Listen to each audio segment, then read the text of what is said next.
places are never meant to be lived in. Some voices are never meant to be heard. But when you listen long enough, something starts listening back. This is the story of a man who lived alone for almost a year, without knowing he was never alone. Are you sure you're really by yourself right now? Before we begin, where are you listening from? Tell me in the comments if you're not too scared. I lived completely isolated for almost a year and never knew. I had worked construction for the better part of my 20s before the accident. I never had the know-how to get into engineering school like my parents wanted for me, but I preferred to work with my hands anyhow. Jobs came and went. Contracts ended.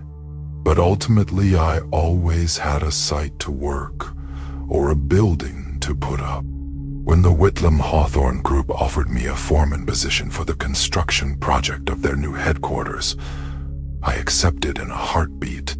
Job's security from a company like WG, with a salary I'd only dreamed of and benefits to match.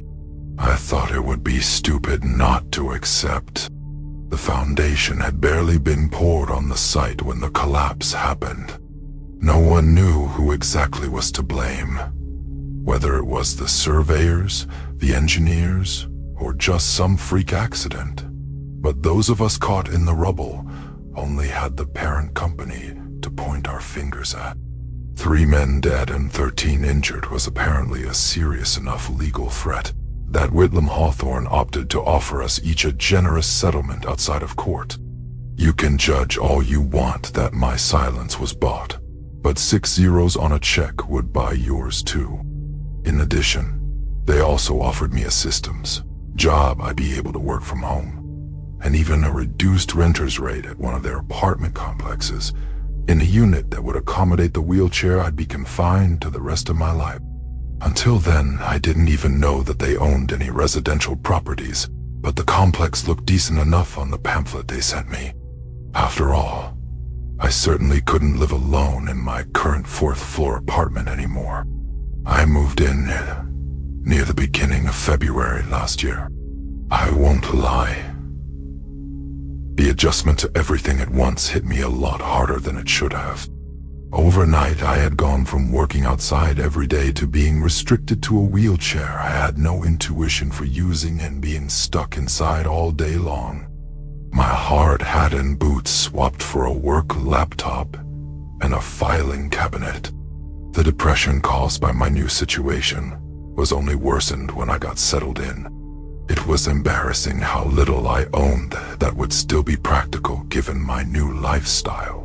So it didn't take long for the movers to bring everything over. I was moved in less than a day after I got out of the hospital. The apartment was a 1st floor unit for obvious reasons. The 2nd and 3rd floors each had units with patio balconies that extended an outcrop over my minuscule, fenced-in yard. As a result, the already tiny windows in my living room barely got any sunlight during the day. Off to the side of my living room, I had a kitchen with lowered countertops and extended storage space on the lower shelves. My bedroom was spacious, with a wheelchair-accessible closet and a roomy attached bathroom. I wish I could say I was thankful, but the accommodations only reminded me that I'd never live the same life again. Please don't get me wrong. I'm absolutely not one of those guys who sees disability as something that makes someone lesser. My aunt was a wheelchair user when I was growing up, and I had an older brother with special needs. Both of them had my respect for as long as they'd lived, but both of them had died because in one way or another, they depended on something that couldn't be provided for them. In her old age, my aunt fell out of her chair at home one day and didn't have the arm strength to crawl back up or reach the phone. The medic said that her pets had begun to eat her even before she died. My brother ended his own life because my parents refused to get him the help he needed. I still won't talk to my family for that. And now, after almost 30 years of independence and ability, it seemed as though every one of my prospects was ripped from me, and I was entirely dependent on the company that had caused it. In short, I was very, very bitter. In June of that year, it was as hot as it had ever been in my state. By then, I settled into a dull routine. Wake up, do a few arm exercises before I showered, eat breakfast, and then try to get some work done before lunch. What I did could barely qualify as work, but it seemed like the company thought it would be better to have me under NDA and payroll than risk me suing.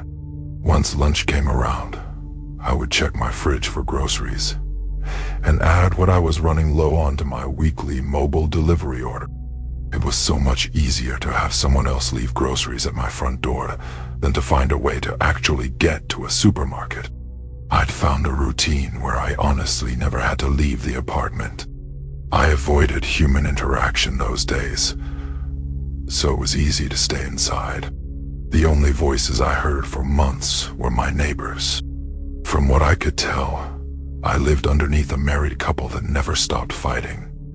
And in the unit next to me, there was an older woman with at least a couple more cats than our lease allowed. On one particular morning mid-June, as I got out of the shower and dried my head, I opened my eyes to find that the power in my apartment had suddenly gone out. It was inevitable. Everyone on the block had to have their AC units on blast. I finished drying off, and for the first time since I moved in, rolled over to the curtained sliding door attached to my living room, and went out into I'd find the breaker box. Or I knew I'd find the breaker box. The outside air was hot and heavy, and as I watched my toes brush against grass that they couldn't feel, I noticed that without the noise of the AC units running outside, it was very, very quiet. Not even the sound of insects or birds filled the morning air. And for a moment, I let the morning sun rest on my face before it would rise behind the patio, overshadowing my yard. For as short as it lasted, the peace that overwhelmed me was blissful. The silence was interrupted by the sound of a sliding door from above, creaking wood, and the sound of footsteps, followed by the familiar arguing voices I had grown painfully accustomed to.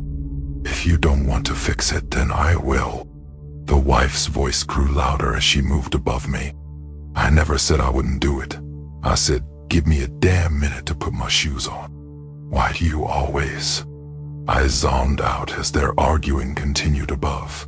Even the briefest joy was fleeting, I thought, as I opened my own fuse box and flipped the breakers. I heard my AC unit whir to life from outside my fence, muddying the soundscape once more with its mechanical whine. At least it drowned out the arguing above. As I struggled to figure out how to wheel back over the lip on the sliding door, I heard the arguing stop and the couple's sliding door slide shut and close above me. I managed to get back inside and hoped I wouldn't have to go out again anytime soon. I'm ashamed to admit that was the last time I went outside for months.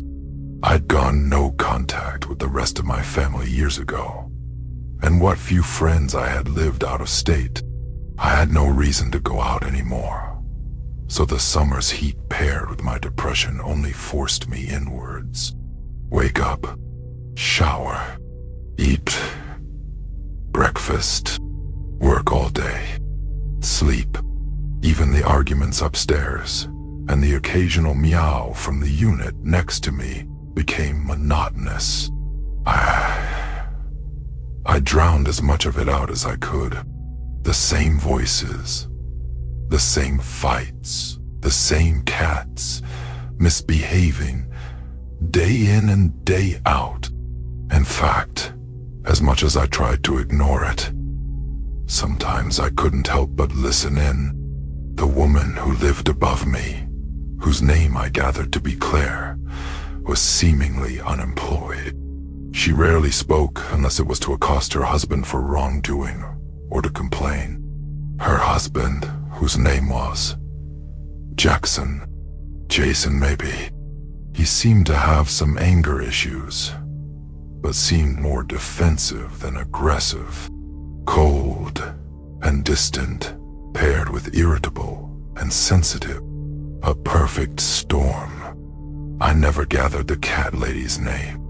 Instead, I became very familiar with Greta, Priscilla, and Tom Dort. Every day, the woman would try to quiet Tom for crying too loud for food, and sometime in the afternoon, she would accost Greta and Priscilla for fighting over a nap spot in the sunbeam. Having natural sunlight enter the room sounded like heaven. The voices were my only human connection. It was mid-September, when I attempted to clear my throat of my developing allergies, that I realized I hadn't heard my own voice in months. I had cried myself to sleep that night, feeling more alone than I'd ever been. By October, the isolation became unbearable. I found myself listening to the voices more than I ever had wanted to, quieting my apartment as much as possible just to catch them when I could. The same fights, complaints, meows. They became my friends, my comfort. One night, out of some sense of desperation, or maybe just a form of entertainment for myself, I started responding. It wasn't much at first, just a quiet whisper in response to Claire's complaints. When I heard her hiss, "You never listen to me," I whispered. "I'm listening." When Jackson, or Jason, or whatever his name was, sighed and muttered, "Christ, I can't do this," I chucked and stuttered out a quiet, "Neither." I don't know why I kept it up. Maybe just to hear my own voice. Maybe because, in a pathetic way, it made me feel like I was connecting with someone. I knew it was stupid and illogical, but it made things feel just a little less empty. It became a kind of game for me. Each night, I sat in the dim light of my apartment, sipping from one drink too many, and I listened. I let their words become ours. The fights, the meows, the mild chit-chat. When Claire snapped, "You never take me seriously anymore," I whispered. "Of course I do." When the old woman called out to Tom, scolding him for knocking something over, I grinned and mumbled, "Bad cat." It was more than a game. It was all I had. Then about a week after I'd started, I noticed it for the first time. Claire had just shouted, "For once in your life, admit that I might be right." I responded instinctively, "Why should I when you're wrong?"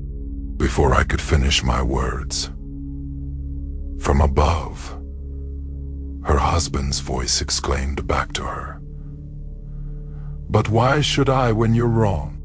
I paused. For a minute or so, I sat intently listening. I knew her words had sounded familiar, but had I heard them have the same argument before? I brushed it off at first. Of course it sounded familiar. I'd been listening to their fights for months. I'd probably heard them bring up the same talking points 100 times.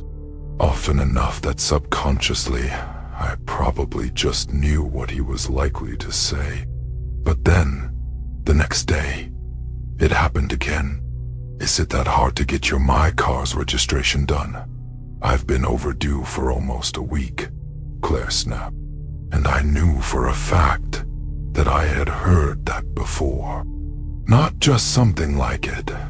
Those exact words, in that exact tone, in that exact order. That in itself could have been explainable. Except the first time I'd noticed it had been August. Her registration hadn't been expired for a week at this point. It had been almost 2 months. I turned off my AC and listened harder. My heart thumped against my ribs. If it's no big deal, why can't you go get it done for me? There. She'd said that part too, I thought. I swallowed and realized my mouth had gone dry. My palms beginning a cold sweat as I grappled with the feeling that done this all before, many times. Coincidence. That's all it was. Maybe their fights really were that predictable. I told myself to ignore it, but I couldn't. That night, I lay awake in bed, staring at the ceiling, my ears straining to pick up what was being said above me. I tried to convince myself I was just being paranoid, but something felt wrong. That next day, I kept notes of what little I could hear around me on my computer. In the past, I paid little attention to what was being said and when. But on that day, I was meticulous. I kept every fan off. I didn't run my laundry. I skipped my shower. I did everything in my power to keep my home as quiet as possible to maintain the ability to transcribe every word being said. From the old woman next to me. 8:15 a.m.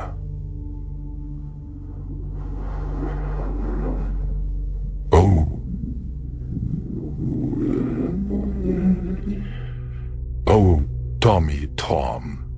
Be quiet. I fed you already.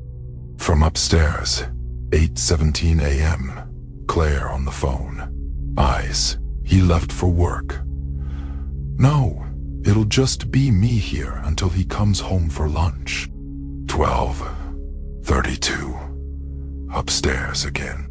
Jason, I told you not to slam the front door when you come in. You scare the hell out of me. Every time, all throughout the day, anything that I could struggle to make out, I made note of. The next morning, I awoke earlier than usual. I had my notes, and I had some time, so I showered and made my way to the middle of the apartment to listen once again. I sat eagerly waiting, checking my watch and waiting for signs of life. Then, from the apartment adjacent to mine, at exactly 8:15 in the morning, the woman began to speak. Oh, Tommy Tom, be quiet. I fed you already. 8:17. Yes. He left for work. No. It'll just be me here until he comes home for lunch.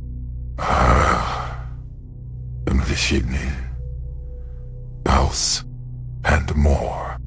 All morning long, I listened in awestruck silence at my entire day's transcription, being reenacted word for word, minute by minute.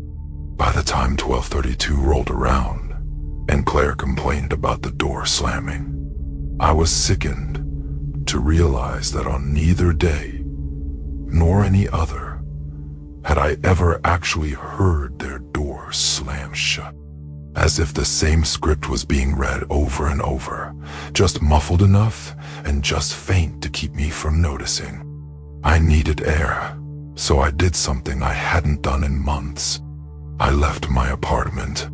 I struggled to wheel out into the complex courtyard, squinting against the sunlight, the fresh air strange but refreshing against my skin. The apartment building wrapped around in a neat, uniform U-shape, with a mirroring building just across the narrow parking lot. The second and third-floor balconies of each building were stacked like dull concrete shelves above my head. I looked up at the couple's unit just above mine. The small windows all had their blinds wide open, but I couldn't make out movement inside. I wheeled, turned to look at the unit next to mine, where the old woman lived. Blinds open, but the same. No movement inside. I realized quickly that every unit in my building and the building across the way was the same. Blinds opened. No signs of life. I sat there for nearly an hour, watching. Not a single shadow moved behind the windows. No doors opened. No one entered or left the building. The silence pressed against me as I realized that not only were there no people visible to me, there was no movement at all. No birds. No passing cars. No distant voices from other tenants. Just the wind and the faint mechanical hum of the AC units. Living isolated will do strange things to your mind. It'll make you keep track of things that societal norms would normally remind you of, but it also makes you ignore glaring truths right under your nose. It wasn't until I sat there, utterly confused, that I suddenly realized that I had never seen my neighbors. Not once. Not leaving their doors. Not in the parking lot. Not on their balconies.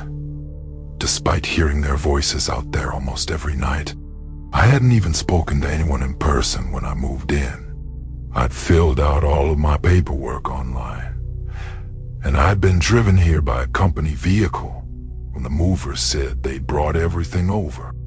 A sick feeling crept into my stomach. I had lived here for 8 months. 8 months of hearing these people argue, of hearing the woman behind me talk to her cats, and I had never once seen another human being in the flesh.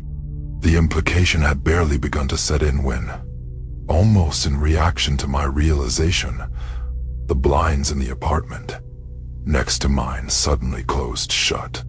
They were followed only a few seconds later by those belonging to the unit upstairs, and in almost a cascade, all of the open blinds for every unit in the building were closed. I moved faster than I ever had in my chair. I wheeled quickly out of the little courtyard and into the parking lot street. Surely, there had to be a leasing office somewhere nearby.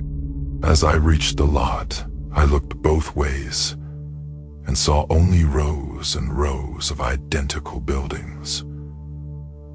The blinds on each slowly closing, the movement rippling away from me for what seemed like miles of units. I had never realized the scale of the complex. As I hustled to find any building that stuck out, I noted that I still saw absolutely nobody. Empty cars parked in lots, bicycles leaning against fences, varying patio furniture, even children's toys left on sidewalks, as though they'd be returned to short. All signs of life, but without any life at all to be seen. After about 20 minutes of searching for any indication of an office, I returned to my home. My arms were exhausted from moving more than I had in a long time, and I knew I couldn't keep searching forever. I made it back to my unit not long after. With the surrounding windows blocked from view by obtrusive blinds, my home felt bleak, solitary among the rest of them. It didn't help that I knew that somehow I really was the only one here. I made it back inside and closed the front door behind me.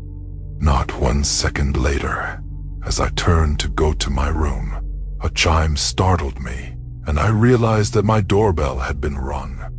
I immediately turned back to reopen door, but outside, there was no one to be seen.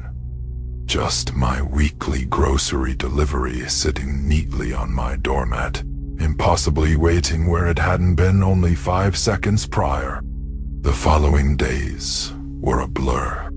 Had there actually been anyone outside to look at my apartment, they would have seen me wildly going from window to window, peering through blinds like a tweaker waiting on a package.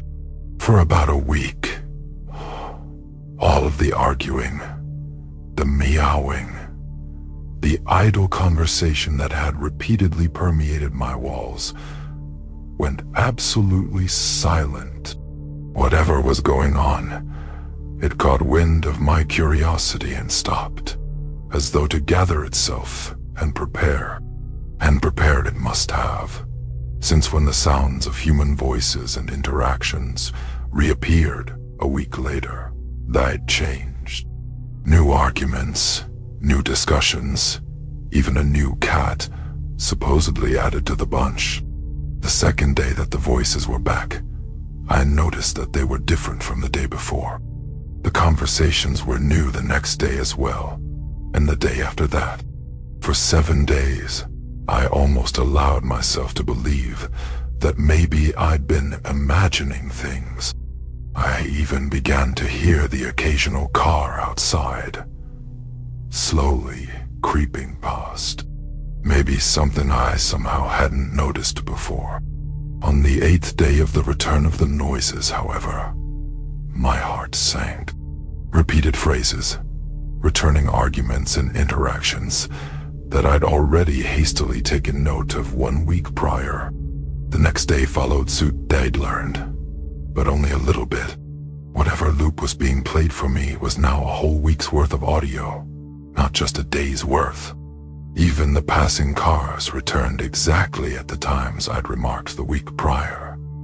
But now that I was looking for them, I could tell that they were driverless. 2 weeks had passed since I left my apartment, and a thought occurred to me. What would happen if I tried to interrupt the routine? I checked my notes of the prior 2 weeks and began to prepare a plan. The next day, the old woman would chastise her cats for ganging up on the new kitten at exactly 9:13 and 3 seconds. However, I would knock on her door at 9:13, hopefully forcing whatever charade was about to be performed for me to have to adjust. The next morning, I prepared myself. I shaved for the first time in weeks, and I made sure I looked as presentable as possible. I couldn't give them any reason or excuse to not open the door for me. I waited in front of the door for about 2 minutes, my eyes locked onto my wristwatch, and my ears as alert as they'd ever been. The very second my little Casio turned 9:13, I knocked as loudly as I could without sounding aggressive, and was sure to stop knocking in less than the 3 seconds it would take her to start speaking. I waited with bated breath, far longer than I think I should have. 3 seconds felt like a minute, and by the time an actual minute rolled around, hours had gone by in my mind. I was satisfied enough with my ability to interrupt the cycle, and as I turned my chair to return back home, something spoke to me from behind the door. Who is it? 3 words. 3 new words, spoken undeniably in response to me. But whatever was speaking to me was not an old woman. I don't know if I could even call it human. The words felt disjointed, as though stitched together from other phrases, and distorted in a rushed attempt to sound coherent. I barely had time to collect my thoughts before the voice called out again. The words the same, but the cadence and tone shifted, attempting to emulate normal human speech. It sounded more natural, but it was still undeniably inhuman. Who is it? I'm your neighbor from next door. Who is it? The voice called once more as, to my horror, the door cracked open. I braced myself to see something horrible waiting for me inside, some mockery of a human being waiting to lunge at me from the darkness. But darkness, inky black and concealing, was all that greeted me from behind the door.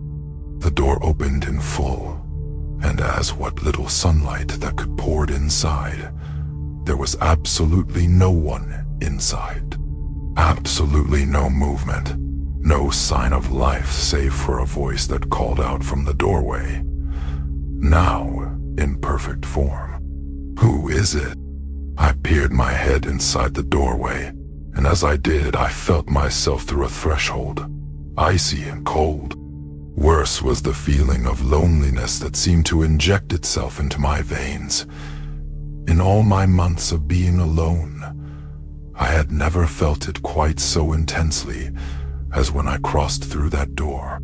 As I entered the living room, only one thing about the otherwise unremarkable home stood out. A wheelchair, fallen over onto its side, lay in the middle of the floor. I couldn't see anything around it, but it was surrounded by sounds of slow, methodical chewing and the occasional tearing of flesh, partnered with a hungry meow. I left immediately. After that day, the pre-written schedules changed more often and far more sporadically. Sometimes I would go days without hearing anything. Sometimes entirely new arguments would appear in days I thought I'd documented, and occasionally the cars that would pass would make a turn they hadn't before. Every action was hollow though, and every voice was attached to nobody real. I knew that much for certain. I started to review my options. I hadn't seen another human being for the better part of a year by now, and I doubted that were to change unless I somehow got out of this complex. But where would I go? There was no one to come and pick me up. I hadn't opened my work laptop in weeks, and I knew no one in whatever city I was in. Did I even know where I was at?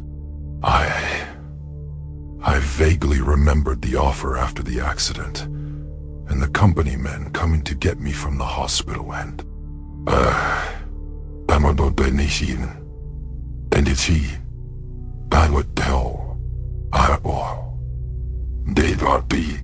My mind struggled to remember the actual order of events that led me to living there.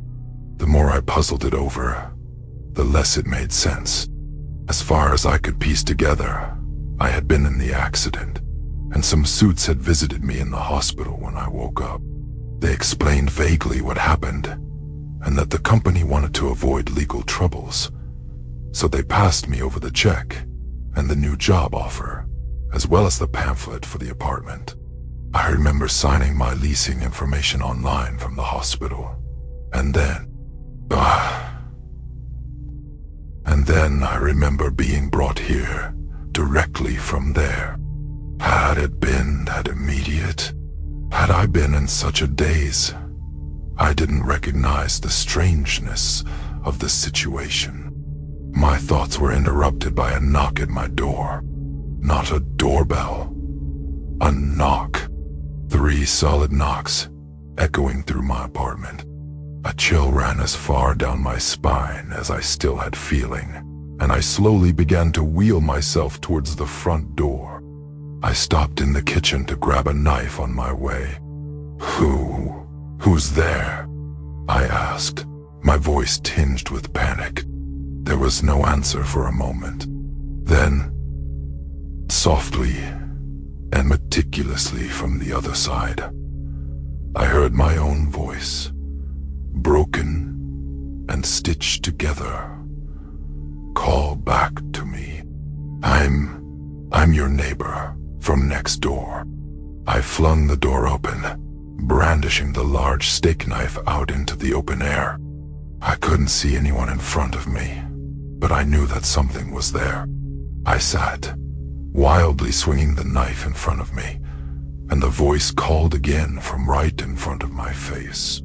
"I'm your neighbor from next door." There was a shimmer in the air, a glint of sunlight, a distortion outlining a shape that was unambiguously humanoid, and it was entering the threshold of the door, slowly creeping towards me. This was my only chance. With all the strength I could muster, I hurled a knife towards the no one in my entryway. And as it passed through the glimmering shape, I knew so could I. I pushed myself towards the no one, and as I entered its form, a cold I'd only ever felt once before shot through my veins. The icy sting sought to freeze me in place, and the empty solitude that pressed in around me should have taken all the steam out of me. But I didn't let it. I could feel it now. It was real. It could be escaped. I made my way through the form, and looked back as it turned towards me, its non-existent unbeing making haste to attempt to swallow me up once more. I was faster than it though, and as I turned the corner out of the courtyard into the street, I forced myself to ignore the burning of my arms and kept pushing myself onward. As I rolled as fast as I could, I looked at the identical buildings surrounding me. Through every blind, through every cracked door, there was nothing and no one watching me. I felt eyes, hungry and jealous, piercing me from all sides. No one was trying to keep me here, but I wouldn't give it the satisfaction.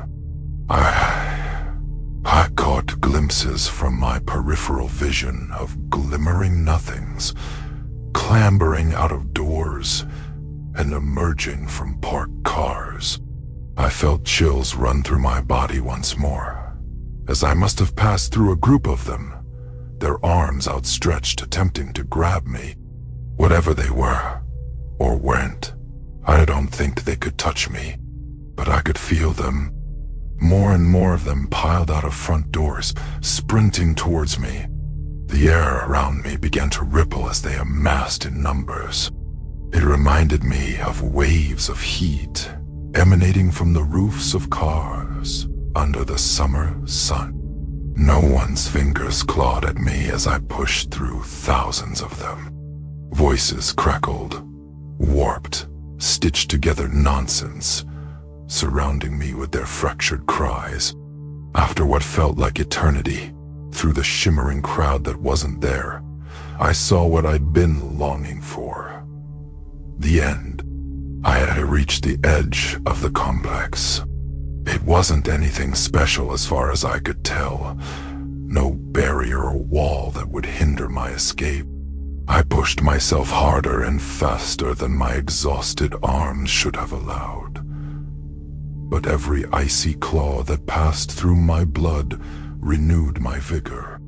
The moment I crossed the threshold, the screams collapsed into silence.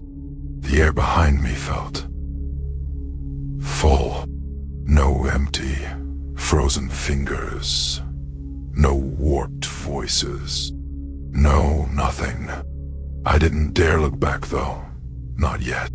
I looked out ahead of me and had never been more relieved to see a shitty dollar general in my life. I cried sweet tears of joy when I laid eyes on a struggling jogger. Fat, sweaty, human. I rolled over the crosswalk and came to rest at the bus stop across the street. I finally let my aching arms rest, and they collapsed to my sides. I sat for a moment, tears rolling down my cheeks and reeking of sweat and body odor. I must have looked insane even to the scraggly homeless man that sat on the bench. But Al didn't care. He would never know it. But I loved him simply for being there. I eventually found my strength and wearily turned my wheelchair towards the complex that had entrapped me for a year of my life. I don't think I'll ever be able to explain what I saw. Before me lay an unassuming dirt lot, not larger than a football field. Unattended construction equipment lay dormant, and a porta potty lay toppled and vandalized in the back corner. Surrounding the perimeter of the lot was a chain-link fence. A land development sign stood at the perimeter, its red letters crisp and clean, as if freshly posted. Beneath an artist's rendering of a sleek new building, the words, "Coming soon, Whitlam Hawthorne Research Complex."